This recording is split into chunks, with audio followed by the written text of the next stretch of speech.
on all Chinese goods by April 9th. 145%. That's almost a complete blockage. Pretty close to it. Then cars. A 25% tariff on all car imports effective April 3rd. All imported cars. From anywhere. That's what it says. And then 25% on auto parts starting May 3rd, although with some exemptions for parts from Canada and Mexico under USMCA. Okay, hitting the auto sector hard. And steel and aluminum, remember those from the first term? Sure. Section 232. Those got hit again with 25% in March, and then in April, they expanded it to include things like canned beer and aluminum cans. Wow, even beer cans? Okay. Anything else major? Solar panels. Those tariffs got finalized. Lowest rate was 41%, but get this, 3,521% on panels from Cambodia. 3,500%. Why Cambodia specifically? The reason given was non-cooperation in an investigation. Okay, that's astronomical. Then there was a 46% reciprocal tariff slapped on Vietnam and 18% on Zimbabwe, both announced April 2nd. Vietnam, they're a big manufacturing hub now. 46% is steep. And finally, a 20% tariff on all imports from the European Union, effective April 9th. The entire EU, 20%. Yep. It was a truly sweeping set of actions across the board. No kidding. That list is dizzying. Now, you mentioned a reciprocal tariff for Vietnam. Was that a specific policy? Yes, good catch. The reciprocal tariffs policy, it was announced April 2nd, supposed to start April 9th mostly, but then got that 90-day delay we mentioned. And what was the idea behind it? How did it work? The idea, according to the entry, was to calculate tariffs based on a formula linked to the U.S. trade deficit with each individual country. A formula. How did that work?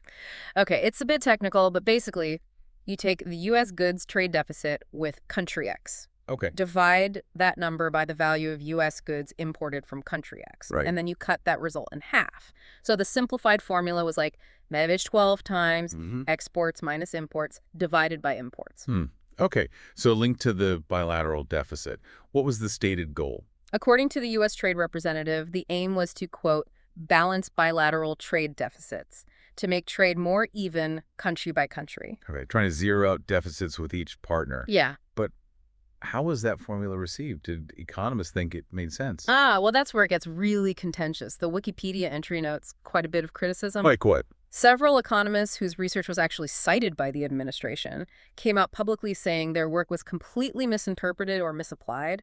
Ooh, that's awkward. Examples? Yeah, one economist, Brent Neiman, said they used the wrong variable from his research, which made their tariff calculations like 4 times higher than his work would suggest. 4 times higher. Wow. And he also stressed that trade deficits mostly reflect fundamental economic factors, savings, investment, not just unfair trade barriers. Right, that macroeconomics argument. Exactly.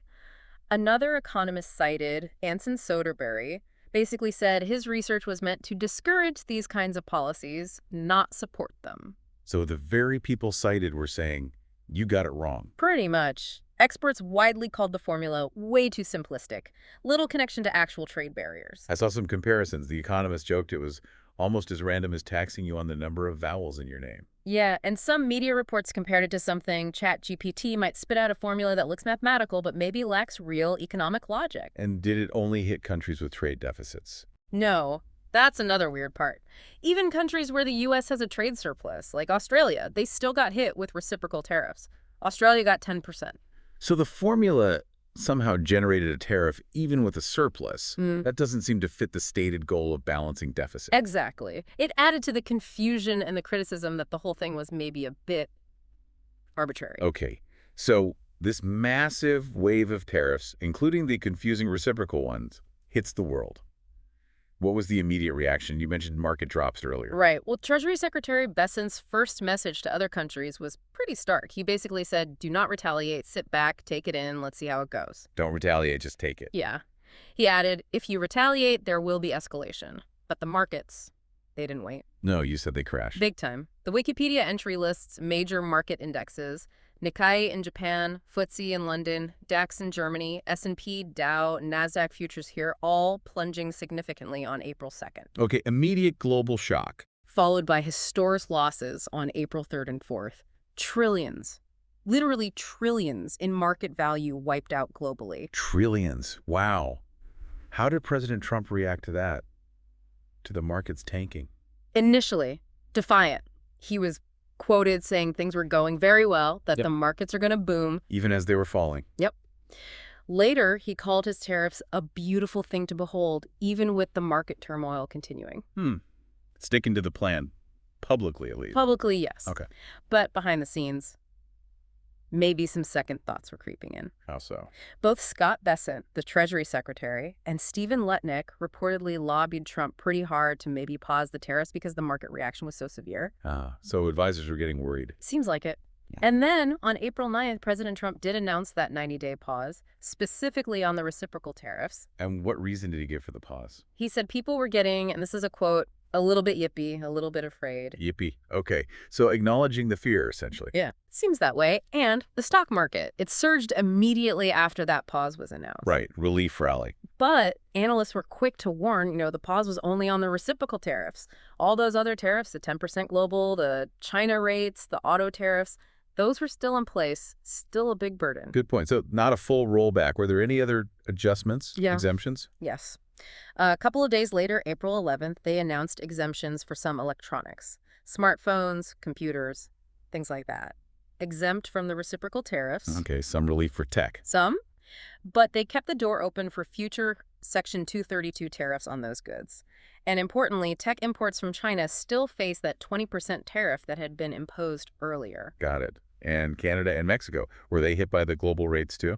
Initially, no. They were exempt from the new global rates because they already had those separate tariffs related to fentanyl, apparently. Okay, lots of moving parts. Now, Bessent warned countries not to retaliate.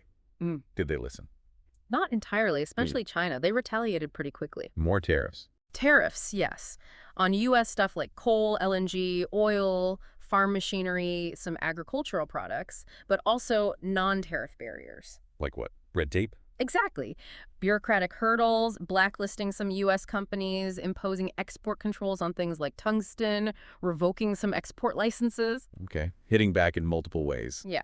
And China apparently cut back on buying U.S. oil and started buying more from Canada instead. There were also reports of China, South Korea, and Japan talking about strengthening their own free trade deals, maybe as a countermove. Interesting. What about Vietnam?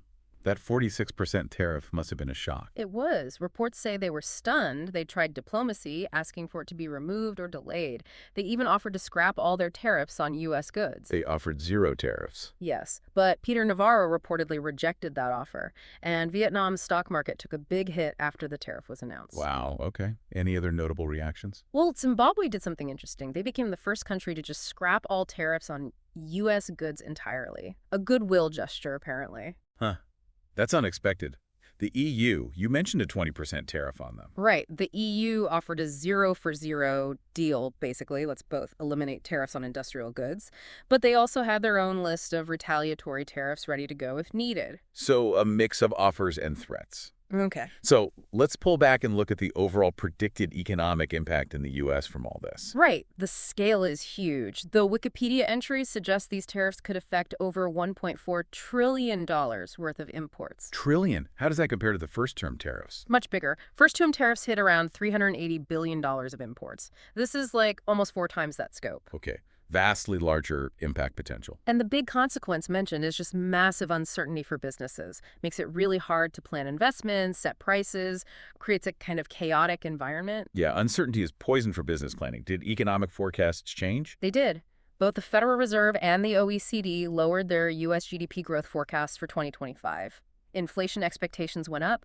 The value of the U.S. dollar reportedly dipped. And jobs. Any predictions there? Goldman Sachs estimated potential job losses up to 500,000. 500,000 jobs. That's significant. And J.P. Morgan Chase, as early as April 4th, was forecasting a recession within the year, largely due to the tariffs. Wow, a recession forecast that early. There were also specific concerns like grocery prices potentially rising because of tariffs on Mexican vegetable. Right, everyday impact. And the Peterson Institute, a think tank, estimated just the tariffs on Canada and Mexico alone could shave $200 billion off U.S. GDP through 2029. $200 billion just from those two countries. And the Yale Budget Lab figured the average American household could lose about $1,200 in purchasing power because of all this. $1,200 per household. That really brings it home. Yeah.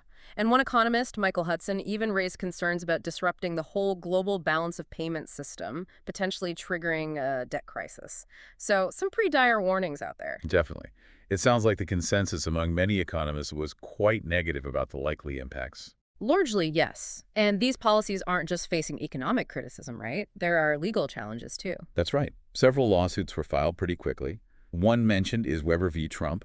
And what are the lawsuits arguing? They're raising big constitutional and statutory questions, mainly about using that Emergency Powers Act, i.e. EPA, to impose broad tariffs without clear, specific authorization from Congress. So back to that separation of powers issue. Exactly. Is this an overreach of executive power? Does it violate the principle that Congress controls trade policy, the non-delegation doctrine, stuff like that? And they're highlighting the economic damage. Yes, the lawsuits emphasize the real-world economic harm to states, businesses, and individuals as part of their argument against the legality of the tariffs. Okay, so legal battles brewing as well. Finally, did the Wikipedia entry mention reactions from other countries we haven't covered? It seems like a global issue. It did briefly touch on that. It sounds like a really wide range of countries expressed concerns. Singapore, South Korea, Japan, Taiwan, Vietnam, obviously, Nigeria, South Africa, the EU, Canada, Mexico, Australia, even Fiji, Brazil, Israel, the UK, Norway. Wow, pretty much the whole world was watching, and many were worried. Seems that way. Some offered tariff cuts, like we heard, others retaliated or threatened to.